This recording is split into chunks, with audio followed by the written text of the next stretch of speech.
Hello friends, आपका स्वागत है मेरे चैनल पे। तो आज की ये वीडियो काफ़ी डिफरेंट होने वाली है। जैसे कि मुझे कई मेल आए हैं आपके कि कुछ बच्चे हैं जो इस वक्त हार मान रहे हैं, जो बहुत पहले से भी प्रैक्टिस कर रहे थे नेट जीआरएफ की, पर अब टेस्ट सीरीज में कम नंबर आने की वजह से या असाइनमेंट क्वेश्चन नहीं हो रहे उसकी वजह से या कुछ अपने पर्सनल इशू, फैमिली इशू की वजह से वो तैयारी आगे कंटिन्यू नहीं करना चाहते। या कुछ बच्चे जो अब तैयारी कर रहे थे, ये तैयारी उन्होंने शुरू की है, वो 5-10 डेज़ में उन्हें लग रहा है कि उनसे ये कोर्स नहीं होगा और ये बहुत बड़ा कोर्स है और शायद वो जेआरएफ या नेट नहीं निकाल सकते। तो आज की ये वीडियो मैं इसी रिगार्डिंग लाया हूँ कि जो आपको थोड़ा मोटिवेट करेगी या एक डिफरेंट अप्रोच जनरेट करेगी आपको सोचने की कि आपको क्या करना चाहिए, आपको हार माननी चाहिए या नहीं माननी चाहिए। ये चीज़ है does the actually mean of failure. आपको फेलियर से ही डर लग रहा है, आपको ये डर लग रहा है कि आप इतनी तैयारी कर रहे हैं, अभी भी आपसे क्वेश्चन नहीं हो रहे या आपसे एग्ज़ाम नहीं निकल सकता, आपको छोड़ देना चाहिए, तो यानी आपको फेल होने से डर लग रहा है। तो मैं आपसे कहूँ तो सबसे पहले तो failure is a way of success. मतलब अगर आप जब तक फेल नहीं होंगे, या आपने कई लोगों को देखा होगा जो सक्सेस हुए हैं, वो भी हज़ारों टाइम्स फेल हुए हैं। मैं खुद बहुत बार फेल हुआ हूँ। अब मैं आपको ये नहीं कह रहा कि आपको फेल होना ज़रूरी है, बस मैं ये कह रहा हूँ कि आपको इससे डरने की ज़रूरत नहीं है। देखो, आप जब किसी कंपटीशन में पार्टिसिपेट करते हैं, ये इनफैक्ट आप कोई गेम भी खेलते हैं, तो आपको पता होता है कि अगर आप 2 लोग गेम खेल रहे हैं तो कोई एक जीतेगा और कोई एक हारेगा भी।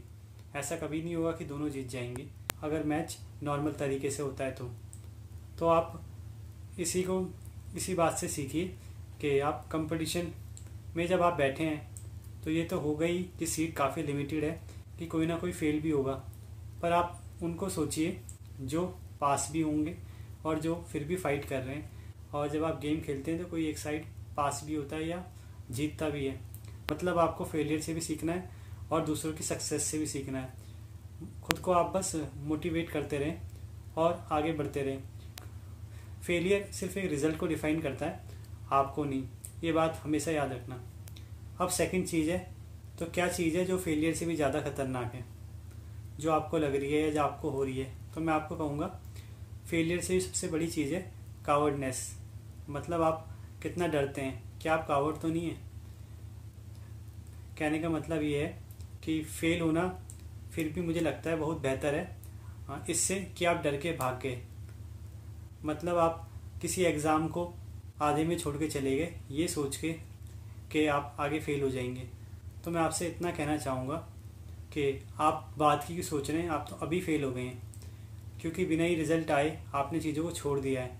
अब जब आप एग्ज़ाम की तैयारी करेंगे ही नहीं तो एक तो फॉर्मेलिटी हो गया रिज़ल्ट आना, आपका फेल होना। तो आप तो सोच रहे थे कि आप 2 महीने बाद फेल होंगे और आपको लग रहा है अभी आप छोड़ देते हैं तो आप बच गए। नहीं, आप अभी भी फेल हो गए। क्यों फेल हो गए? क्योंकि आप कावर्ड हैं, आप डरपोक हैं। तो प्लीज़ आप डरपोक ना बने। आप ज़िंदगी में आगे भी ऐसी बहुत प्रॉब्लम आएंगी जिनसे आपको लड़ना पड़ेगा, तो आप हर जगह भाग नहीं सकते।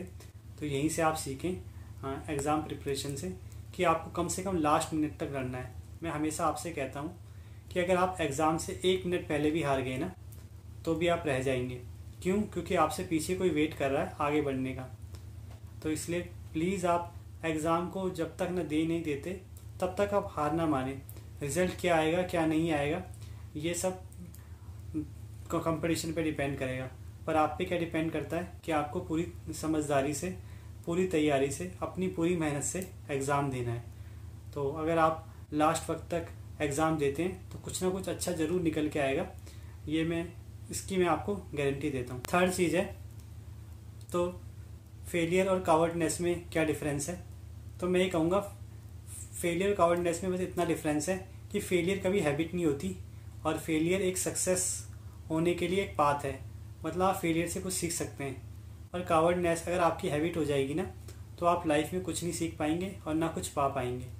अगर आप प्रिपरेशन एक छोटे से एग्ज़ाम के लिए, लाइफ के पर्सपेक्ट में कह रहा हूँ मैं, उसे छोड़ के भाग जा रहे हैं, तो ज़िंदगी की कितनी ऐसी सिचुएशन भी आएगी जहाँ में आपको लड़ना होगा या आपको खड़े रहना होगा, तो भी क्या आप इस डर से भाग जाएंगे कि वो काम आप नहीं कर पाएंगे। तो प्लीज़ आप ये ना सोचें कि आगे क्या रिज़ल्ट आएगा, बस आप अच्छे से काम करें और जिसकी भी आप प्रिपरेशन कर रहे हैं उसे लास्ट तक ले जाएं। देखो, मेरे पापा से मैंने ये सीखा है, मेरे पेरेंट्स भी यही मानते हैं कि बस आप कंपटीशन की तैयारी करें, आप रिज़ल्ट की ना सोचें। ना उन्होंने आज तक मुझसे कोई रिज़ल्ट पूछा, उनका ये बस आप तैयारी करें। ये ना करें कि आप खुद को धोखा दें या तैयारी ना करें और डर के भाग जाएं। बस आप तैयारी करें, रिज़ल्ट जो भी होगा वो अच्छा ही होगा, क्योंकि आपने कुछ तैयारी की है तो आपने कुछ सीखा ही है। और चाहे आप फेल हो जाते हैं तो भी कुछ सीखेंगे, और आप सक्सेसफुल हो जाते हैं तो भी आप कहीं पहुंच जाएंगे। फेलियर तो आपको कुछ सिखा सकता है, पर कावर्डनेस आपको बिल्कुल कुछ नहीं सिखाएगा, और प्लीज़ इसकी हैबिट ना बनाएं। फोर्थ, अगर अभी भी आपको लगता है कि सर मुझसे नहीं होगा, बात कावर्डनेस की नहीं है, मैंने चीज़ें ऑब्जर्व की है या अपनी परफॉर्मेंस देखी है, मुझसे नहीं हो रहा है, तो मेरे को छोड़ देना ही बेटर होगा मेरे लिए। तो मैं आपसे यही कहूँगा कि अगर आप ऐसा सोचते हैं ना, तो शायद आप अपने गोल के लिए सीरियस नहीं हैं। क्योंकि अगर आप सच में अपने गोल को पाना चाहते या नेट करना चाहते तो आप लास्ट वक्त तक हार नहीं मानते। आपको मैं एक छोटा सा एग्जांपल दूंगा। आपको याद होगा बचपन में जब हमारे स्कूल में पिकनिक जाया करता था तो हम कितना घर वालों से लड़ते थे कि हमें भी जाना है, क्योंकि हमारे फ्रेंड जा रहे हैं। जब आपके ग्रुप जाता था या आपके दोस्त जाते थे तो आप कितना लड़ते थे। अगर आपके पेरेंट्स मना करते थे फिर भी आप लास्ट डे तक लड़ते थे। इनफैक्ट तब तक लड़ते थे जब तक बस नहीं जाती थी। और मैं तो खुद बस जाने से थोड़ी देर पहले माँ बाप को राज़ी किया और बस में बैठा हूँ अपने टाइम पे। तो आप देखें कि मतलब हम जिस चीज़ से इतने सीरियस थे तो हमने लास्ट मोमेंट तक उसके लिए ट्राई किया। और कभी कभी आप देखते हैं कि जैसे मानो आपके कॉलेज के कोई दूसरे फ्रेंड या दूसरे ग्रुप के लोग जब आपसे कहीं जाने के लिए पूछते हैं, और तो आप कैसे उन्हें टाल देते हैं। आपको मन नहीं होता तो आप बोलते हैं कि मेरे पेरेंट्स ने मना कर दिया है या मेरी तबीयत ख़राब है। क्यों? क्योंकि आप उसके लिए सीरियस ही नहीं है, आप वहाँ जाना ही नहीं चाहते। तो इसीलिए यानी आप उन चीज़ों को टालते हैं जिनके लिए आप सीरियस नहीं होते हैं, मेरा ये मानना है। और अगर आप सच में सीरियस हैं तो आपको लास्ट मोमेंट तक लड़ना चाहिए, चाहे उसका रिज़ल्ट कुछ भी हो। और अगर आप ये आदत डाल लेंगे तो ज़िंदगी में भी आपके आगे काम आने वाली है। ऐसा नहीं है सिर्फ एग्ज़ाम में ही आप को लास्ट मोमेंट तक लड़ना है। आपको लाइफ में भी हर जगह जहाँ पे आपको आपके हक की बात हो या आप उसको लगता है कि आप ठीक हैं, तो वहाँ पे भी आप लास्ट मोमेंट तक लड़ सकते हैं। देखो अगर आप किसी फैसले या किसी काम के रिजल्ट की बात करते हैं तो दो ही होता है, या तो वो होगा या नहीं होगा। पर अगर आप उस काम को छोड़ देते हैं तब एक ही चीज़ हो सकती है, वो नहीं होगा। तो इससे बढ़िया तो है कि आप 50% प्रोबेबिलिटी में जाएं रेदर देन 0% प्रोबेबिलिटी में। तो आई होप आपको ये बात समझ में आई होगी कि लेट अस सपोज अब आप मेहनत भी करते हैं खूब और मेरी बात मान भी जाते हैं, और फिर आपके साथ अनफॉर्चुनेटली आप फेल हो जाते हैं या आपका सक्सेस नहीं हो पाते हैं आप इस एग्ज़ाम में, तो तब आप क्या कहना चाहेंगे? तो मैं अभी से आपको बता दूं कि एग्ज़ाम में फ़ेल होना कोई बुरी बात नहीं है। और एग्ज़ाम में फ़ेल होना, अगर आप मेहनत से गए हैं तब फेल हुए, तो मैं आपको बताना चाह रहा हूँ कि आपको बहुत चीज़ें सिखाएगा, बहुत चीज़ें। मतलब आप यकीन नहीं मानेंगे, ये एक आपको बहुत ज़्यादा एक्सपीरियंस देगा, एक करेज देगा, एक डिटर्मिनेशन जनरेट करेगा आपके अंदर, परसिस्टेंस क्रिएट करेगा, और ये साथ में आपके एक ऐसा वे क्रिएट कर देगा कि जो भी आप करना चाहते हैं आप उस रास्ते बढ़ सकते हैं। आपने देखा होगा आपके कई फ्रेंड या कुछ लोग जब भी तैयारी करते हैं तो वो भले ही उस चीज़ को ना पाएँ कि जो करना चाहते थे, पर फिर भी वो कुछ ना कुछ आसपास उसका पा लेते हैं, या उस चीज़ को भी वो पा लेते हैं दूसरे रास्ते से। तो कहने का मतलब यही है कि जब भी आप कुछ तैयारी करते हैं ना, तो अगर आप अच्छे से दिल लगा के तैयारी करते हैं तो साथ में उसके कुछ रास्ते ऐसे भी खुलते हैं जो आपको वहाँ तक ले जाने में हेल्प करते हैं, चाहे आपसे एग्ज़ाम डायरेक्टली ना निकले। अब ये तो हुई कि आपको एग्ज़ाम देना बिल्कुल ज़रूरी है। अब मैं आपको थोड़ी टिप्स देना चाहूँगा एग्ज़ाम रिलेटेड जो आपको ध्यान रखनी है। पहला तो जब आप एग्ज़ाम देने जाएंगे या एग्ज़ाम की प्रिपरेशन कर रहे हैं तो प्लीज़ आप रिज़ल्ट की ना सोचें, आप सिर्फ प्रिपरेशन की सोचें। आप ये सोचें कि जो मैंने आज का टारगेट बनाया है वो पूरा किया कि नहीं। अगर नहीं किया तो फिर दूसरे दिन का टारगेट भी कंप्लीट करें और पहले दिन का भी कोशिश करें कंप्लीट करने की। यानी आप रिज़ल्ट की परवाह ना करें, बस काम करते रहें। यही गीता में कहा गया है, कर्म करें फल की चिंता ना करें। और मैं आपको एक चीज़ बोलना चाहूँगा, यहीं पे एक छोटा सा मंत्र देना चाहूँगा। लेट अस सपोज हम नेट को ले लेते हैं कि आपको नेट निकालना है, तो मैं आपको ये बताना चाहूँगा कि नेट निकालने के लिए सबसे ज़रूरी बात यही है कि आपको नेट निकालना है।